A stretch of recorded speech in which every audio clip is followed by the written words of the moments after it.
Hello, everybody. I'm Jesse Waters, along with Jedediah Bila, Geraldo Rivera, Katie Pavlich, and Greg Gutfeld. It's 5 o'clock in New York City, and this is The Five.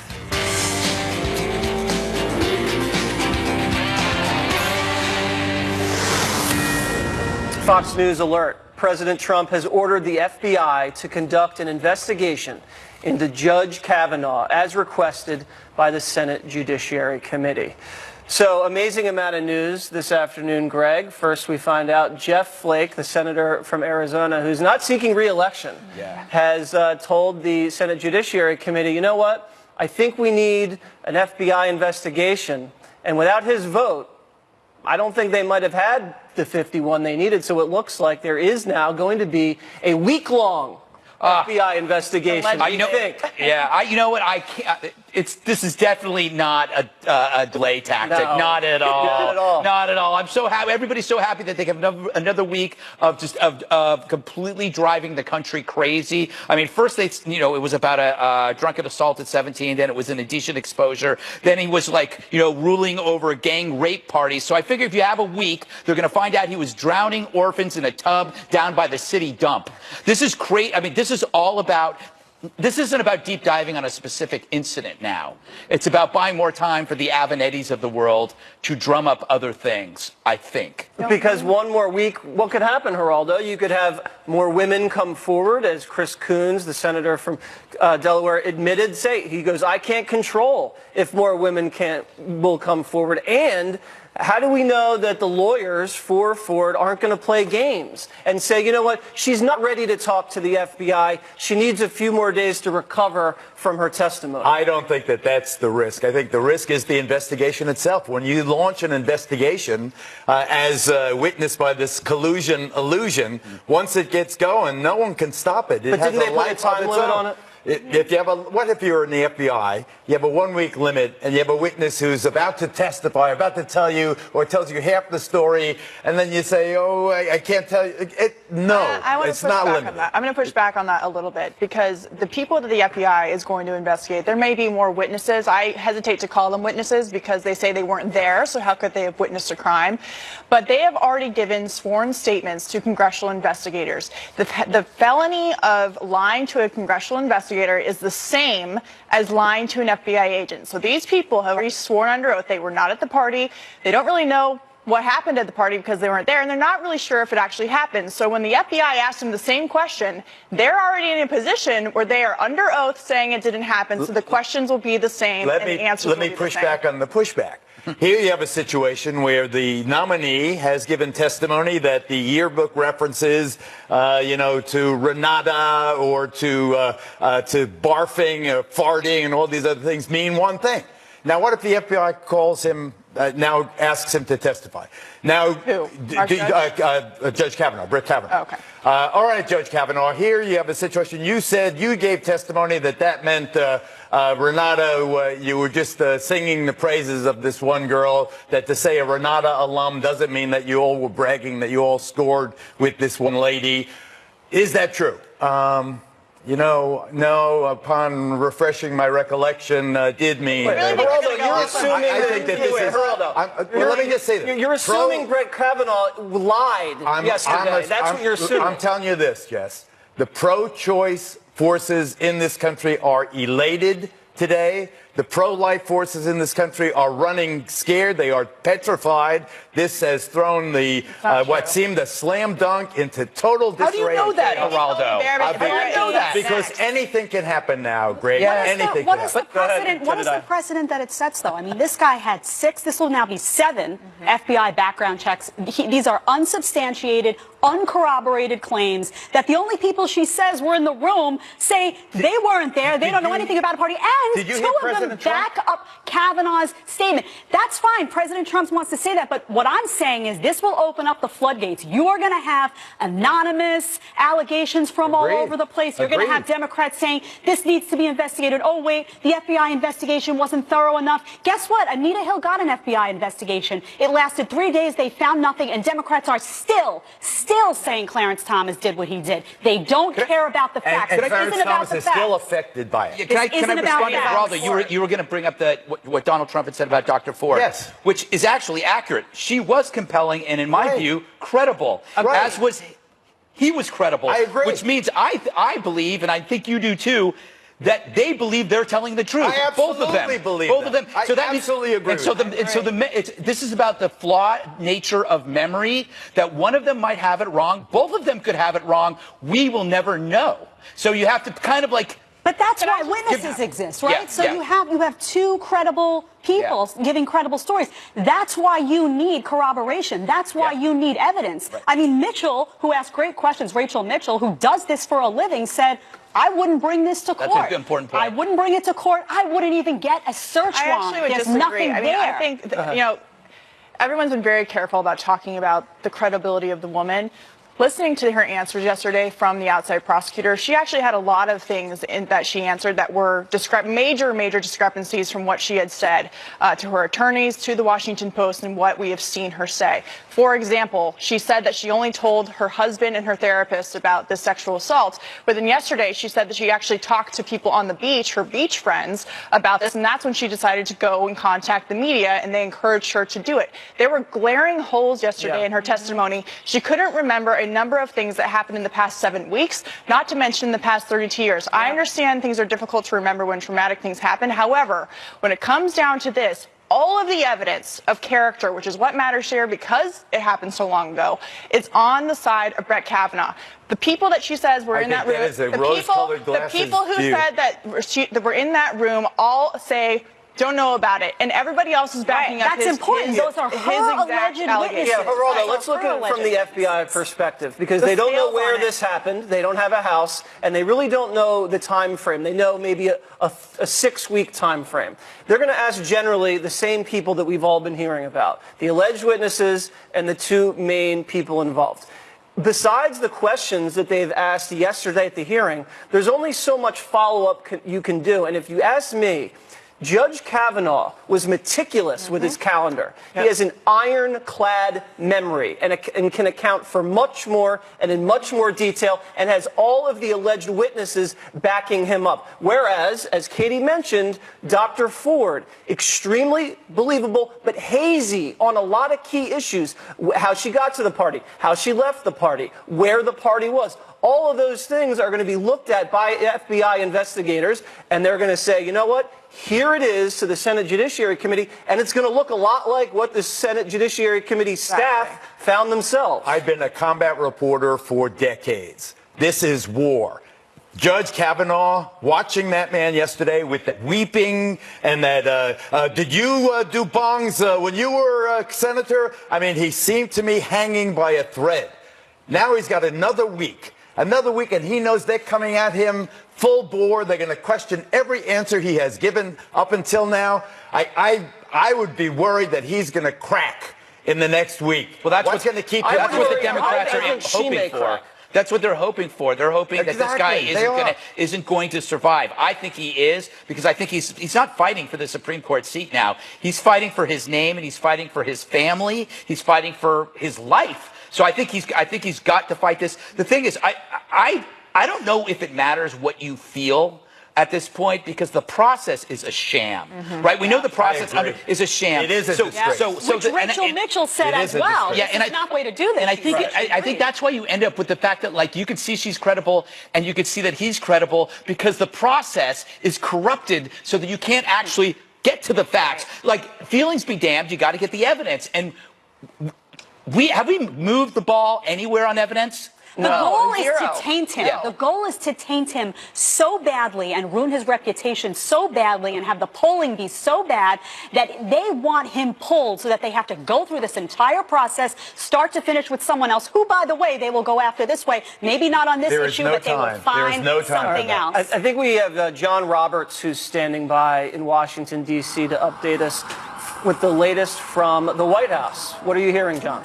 Jesse, good afternoon to you. Well, we knew that the president's hands were tied once the Judiciary Committee issued the request over to the White House for the president to ask the FBI to open up a, quote, supplemental investigation into Judge Brett Kavanaugh's background. The president didn't really have much choice. So that's when we got the statement from Press Secretary Sarah Huckabee Sanders, which said, I've ordered the FBI to conduct a supplemental investigation to update Judge Kavanaugh's file. As the Senate has requested, this update must be limited in scope and completed in less than 1 week. And that's where the argument really is going to come down here. Limited in scope. How do you limit the scope? What will the scope be limited to? The request from the Judiciary Committee was for all current credible allegations to be investigated. Now, does that limit it just to Christine Blasey Ford? Does that include Deborah Ramirez? Does that include Michael Avenatti's client? I think that the White House and Republicans will argue that this is limited only to the Christine Blasey Ford allegations, in which case you would interview her, you would interview the Judge Kavanaugh, you would interview the other judge, Mark Judge, and other people who were said to be at that party. And now remember, this is not a criminal investigation, first of all. They're not investigating an alleged crime that happened some 36 years ago. This is merely collecting background information, and it does not come to any kind of conclusion. Any conclusion on the information contained would have to be made by either the White House or the Senate. In this case, it's already gone through the Judiciary Committee, so it'll be the full Senate that has to consider all of this. Judge Brett Kavanaugh also released a statement this afternoon saying, quote, throughout this process, I've been interviewed by the FBI. I've done a number of background calls directly with the Senate, and yesterday I answered questions under oath about every topic the senators and their counsel asked me. I've done everything they have requested and will continue to cooperate. Geraldo said just a short time ago, this is war, and he's absolutely correct about this. After what has gone on with this nominee, it is now all-out war between Republicans and Democrats. I was talking to a prominent Republican political operative just a short time ago who told me, wait until the next seat in the Supreme Court comes up. And maybe it's Ruth Bader Ginsburg or somebody like that. And rather than following tradition of nominating a more liberal judge, the president may go for the hardest core conservative that he can find to fill that position. So, Geraldo, you're right. This is political war here in Washington. Thank you, John. Thank you. I appreciate the props. I appreciate the props also. But Kavanaugh's statement does not go far enough. I would say to him, if he were my client, I would say, Judge, I want you to go out there and say you welcome a full-throated investigation, probe it. I want you to uncover every rotten tomato. Geraldo, if you're innocent, you don't have to. It's like hell no. That's so Go naive. screw yourself. I'm innocent. But the other thing about this, the scope of this thing. It is amazing that the Democrats are pleading for more time. Let's not rush to judge when they had already judged this guy. Not plausible to be on the court before the guy even got there. I just want to say what. And they knew about this in July and August. Yes. Right. So this is no rush job. They could have done a background FBI investigation a long time ago, and it could have been much more than a week. They can't complain now. This is an attempted coup. I think that what the Democrats have done has been absolutely premeditated. They had a very weak hand. They don't have the White House. They don't have the House. They don't have the Senate. They were playing with a very weak hand. What they did was they had the complaint those many weeks ago. They could have been thoroughly, sincerely investigated in a timely fashion, but they have succeeded by dropping it at the 11th hour, by this bomb exploding right at the end. They have succeeded in prolonging the process. It's a 2-week extension now. Midterms are right. You're exactly right. Now we're a month out. Midterms are a couple of weeks that way, then Christmas holidays, then you get the new government. What if the Democrats win the Senate seat? They will never stop. They will never stop. I've been getting emails all day from far-left groups saying even if Kavanaugh comes back clean from the FBI, he is unfit to sit on the Supreme Court, which is why I questioned today Jeff Flake, who went back on his word just hours after being, releasing this statement saying he would confirm Brett Kavanaugh. He gets bullied in the lobby of a Senate hallway in an elevator by two women screaming at him. And then he has a conversation with Chris Coons and goes back on his word and says, I want an FBI investigation. I'm not going to confirm Kavanaugh on the full floor until it is done, despite promising the country that it would get done today. This reminds me, it was his colleague, Senator John McCain, who at the last minute came in for that vote on the Obamacare repeal and went like that. Another Arizona senator did the exact same thing. I don't know if the motivations were the same. I think with McCain, he said it was about bringing the country together over bipartisanship with regards to health care.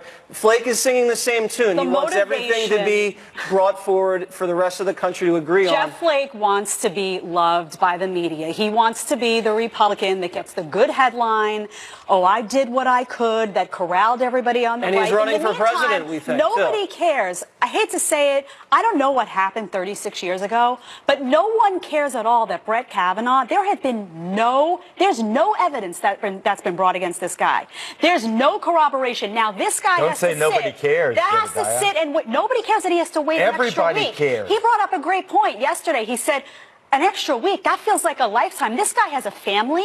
This guy has a reputation, and he knows that every single day that passes, that this gets prolonged, the media has an opportunity to dig him in a deeper and deeper hole. And I 100% agree with that. And there's no evidence new yet. information from Ed Henry, who I believe has some statement from the Ford team.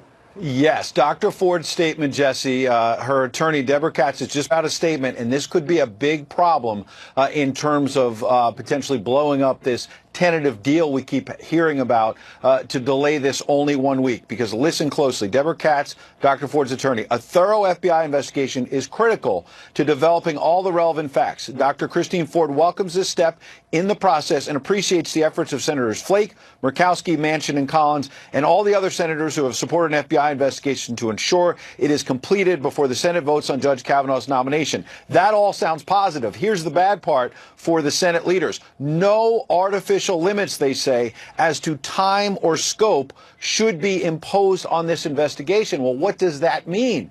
That means that Dr. Ford's team is saying no to a 1 week deadline, as the president has ordered and Senator Flake and others have promised to. And they're also saying no limit on scope. Well, what does that mean? Well, the Senate Judiciary Committee said the deal is that they're only looking at current and credible allegations, as in the Dr. Ford allegations that are considered current before them and considered credible. Even the president said that Dr. Ford was credible in her testimony yesterday, meaning if Michael Avenatti or someone else comes up with something new over the weekend or next Tuesday or next Wednesday that might not be deemed credible and is not currently before the Judiciary Committee, they were not supposed to look at it. Dr. Ford's legal team is saying the opposite in this statement, that it should not be a 1 week limit and that they should look at anything and everything. That is just what conservatives feared, and now Dr. Ford's team is opening the door to that. Thank you very much, Ed. I appreciate the update. It does have to be said, though, that Deborah Katz and the Ford lawyers, they don't control the process.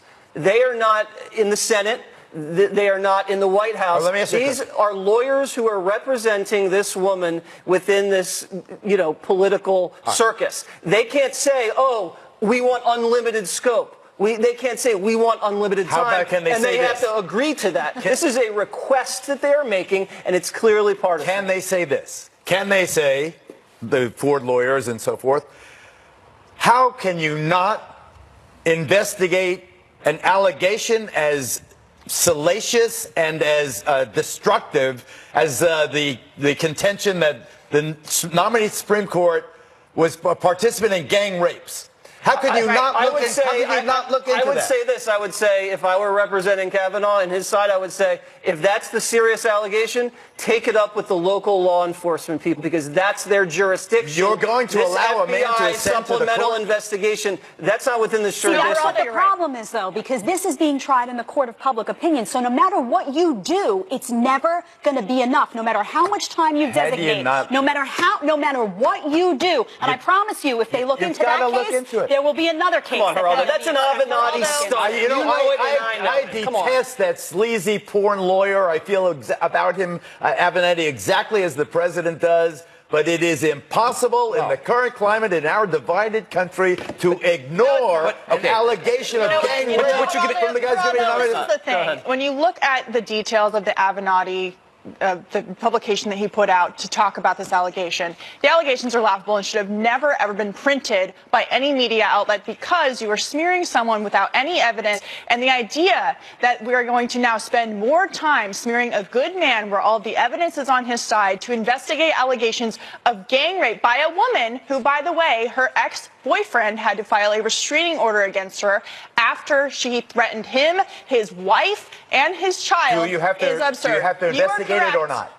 No, you don't. You are correct on the idea that they will continue to say this. How can you not have more time than a week to investigate allegations of gang rape? You need 3 months to investigate all of those claims. The bottom line is this is war, as you said. Republicans are going to have to stick to their 1 week timeline, and the president is going to have to hold them to it as well, because this will never, ever end. They are holding this confirmation hostage, and they are moving the goalpost to infinity. That is exactly what Also very suspicious, I the agree. lawyer who represented the person that's making the gang rape claim with Avenatti, the same lawyer, Katz, that's now representing Ford. That's a very interesting connection, Greg. Yeah, that's evidence of pure tribalism. That there are two groups pitting against each other. And the thing is, I don't think the Republicans, like, they expected something fierce, but I didn't think they expected how low this could go. And the process is now schizophrenic. So what the Republicans and what right-minded people are thinking, well, it'll be a fact-finding procedural. You know, they'll go, no, it will be just like yesterday, where you have an investigator asking pertinent questions that then kind of validate what we already know. But then on the other side, you're going to have this high emotional drama that will paint this guy as some kind of unstable sexual assaulter. Anyone, we're at a point now, anyone can say anything to derail a nomination. You don't need evidence, you don't need proof, you don't need corroboration. And if that evidence, the only person here who presented anything was Brett Kavanaugh. He showed his calendars, which, by the way, people laughed at, which I thought was insane. And the people that Ford claimed were there backed him up. They said either they weren't at the party, they don't remember it, or they praised Kavanaugh's character. You cannot have a situation where somebody comes to the table and under testimony tells his truth and there's no evidence against him, and now you demand further investigation. That's not how it works. That's the bottom line about what's. What about the deep state? Due process.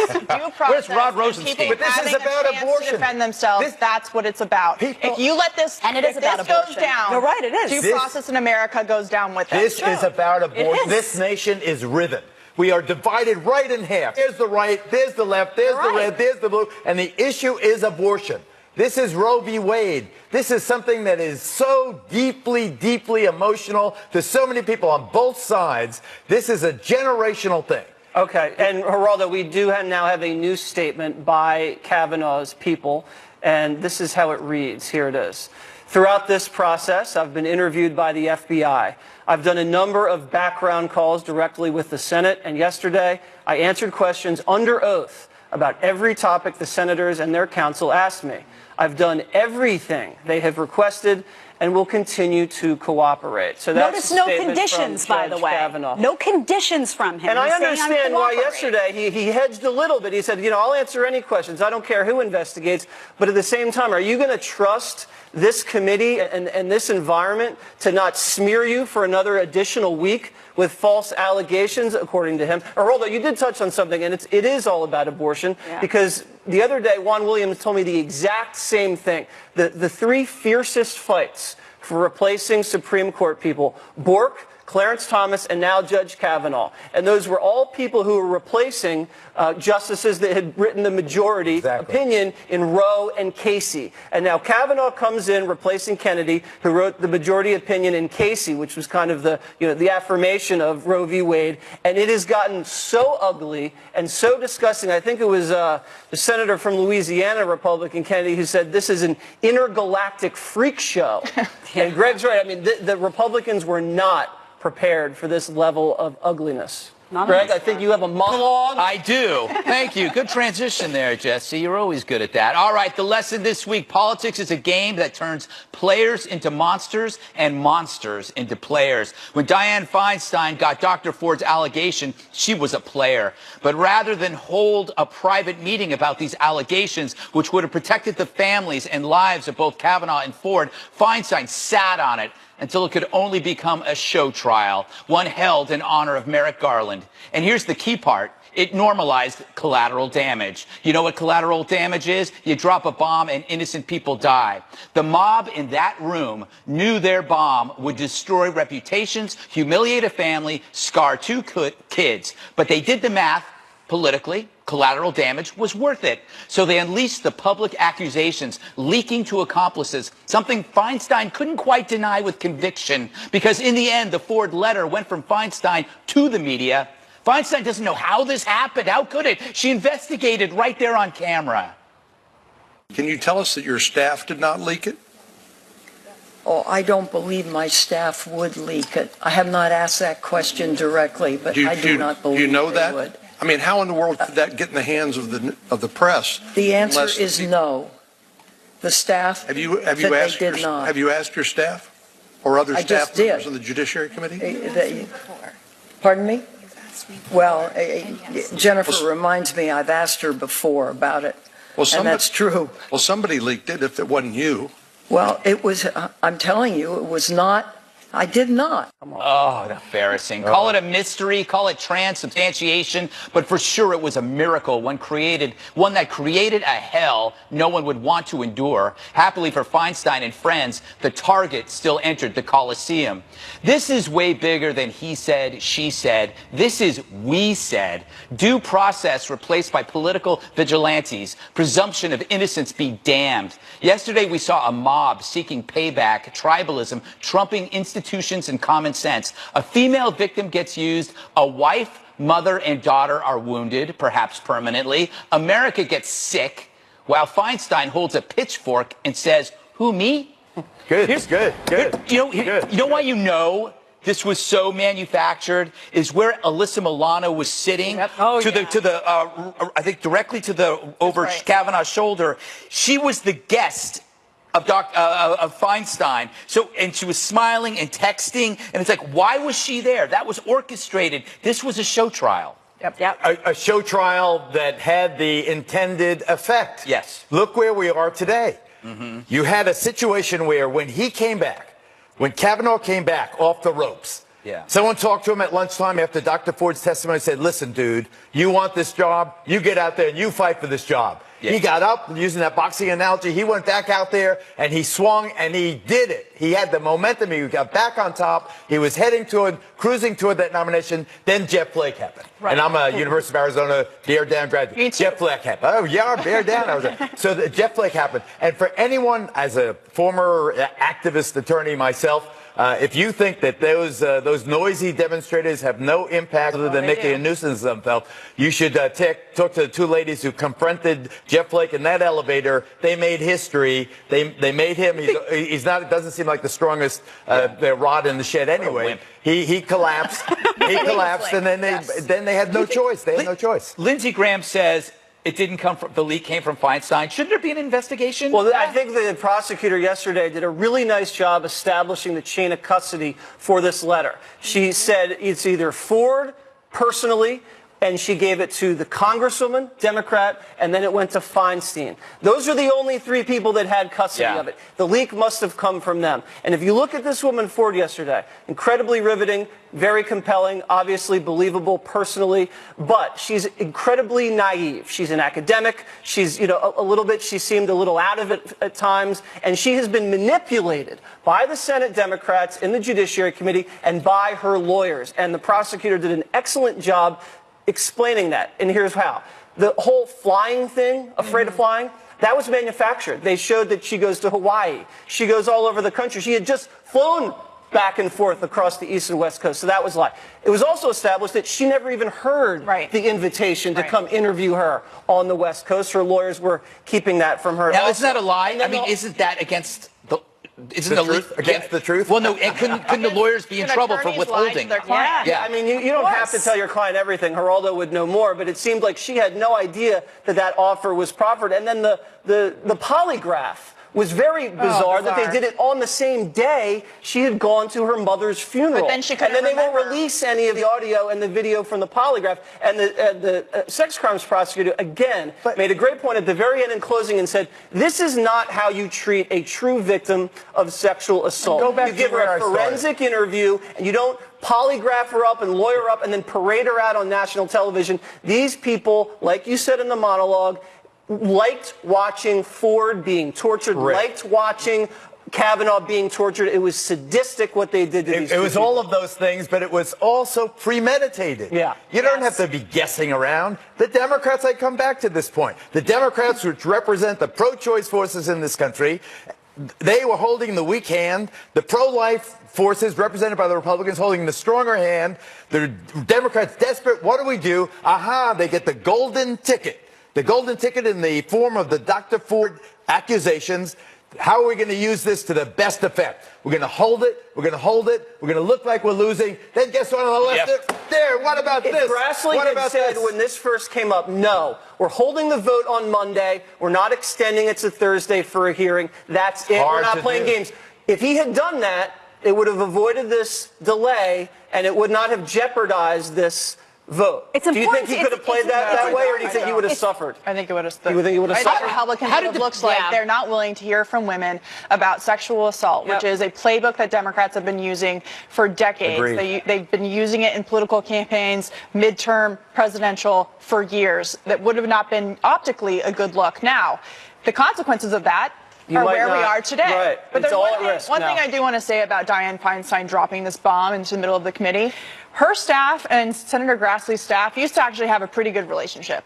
They used to have a really professional working relationship when it on comes to very abortion. important big issues like protecting whistleblowers, national security, oversight of government agencies, and she has completely destroyed any kind of relationship that they had in the past as the left continues to lecture the right about civility and coming together and Washington working to make sure we're bettering the country. She destroyed that relationship. It was a good one, and she has a lot of explaining to do. And as Greg mentioned, there should be an investigation. Isn't about where that Feinstein letter doing this came because from. she's in trouble too with the left in California? Maybe, but I think that this is big.